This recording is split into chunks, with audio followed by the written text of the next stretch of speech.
স্বামীকে মিথ্যা কথা বলা যাবে কি? বাহ, এটা খুব ভালো প্রশ্ন। আর কোন ক্ষেত্রে মিথ্যা কথা বলবেন? মানে আপনি পরকে লিপ্ত যদি বলেন স্বামী এই তুমি কি ওই সঙ্গে করছো, বলেন না করিনি, অথচ করেন, এরকম না। যদি নেক কাজ, ভালো কাজ, বৈধ কাজ, উত্তম কাজ কিন্তু স্বামী জানলে রাগান্বিত হতে পারে, এক্ষেত্রে আপনি যদি মিথ্যা বলেন কিন্তু নেক কাজ আল্লাহর সন্তুষ্টির জন্য, কিন্তু স্বামী জেনে নিলে ও নারাজ হবে, এক্ষেত্রে আল্লাহকে খুশি হওয়ার জন্য এমন কিছু মিথ্যা কথা বলা যাবে।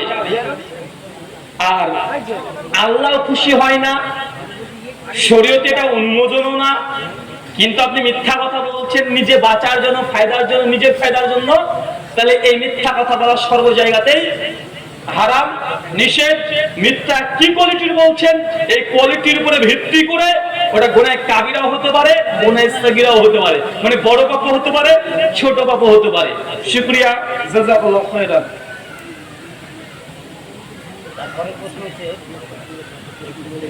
স্বামীকে না বলে স্বামীর টাকা অন্য কাউকে দেওয়া কিংবা দান করা যাবে কি যাবে না?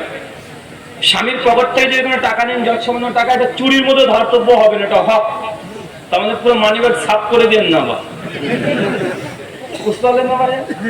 মানে এই যে বললাম এই ভিডিও যদি আমার বাড়িতে শুনে ও বা কি করে, তুমি ফতোয়া দিয়ে এসেছো যে স্বামীর পকেট থেকে টাকা চুরি করলে চুরি না, তাই তোমার পকেটটাকে ফাঁক করে দিই, মানে পুরো পুরো নিয়ে নিতে পারে। যদি প্রয়োজন যতটা, তাতে ছেলের সিগারেট কিনতে হবে, পেন্সিল কিনতে হবে, বা তাকে স্কুলে রাখার জন্য প্রতিদিন 20 টাকা প্রয়োজন হয়, প্রতিদিন স্বামীর কাছে চাই, মানে মানে চান না বা হয় না, আপনি 20 টাকা 25 টাকা 30 টাকা 50 টাকা নিয়ে নিচ্ছেন, এবং এটা আপনার ছেলে মেয়ের কাজে ব্যয় করছেন বা সংসারের পেছনে ব্যয় করে দিচ্ছেন। কিন্তু প্রতিদিন চাইতে আপনার কেমন লাগে, বা চাইতে গেলে ও হয়তো বিরক্ত বোধ করে, এই জন্য আপনি নিয়ে নিচ্ছেন, বুঝতে পারছেন, আপত্তি নেই, সমস্যা নাই, এটা চুরির মধ্যে ধার্তব্য নয়।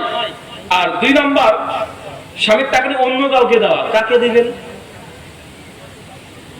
কাকে দিবেন এটাকে জানতে হবে, তারপরে এই দুটো প্রশ্ন উত্তর হবে, নচেত হবে না। শুকরিয়া।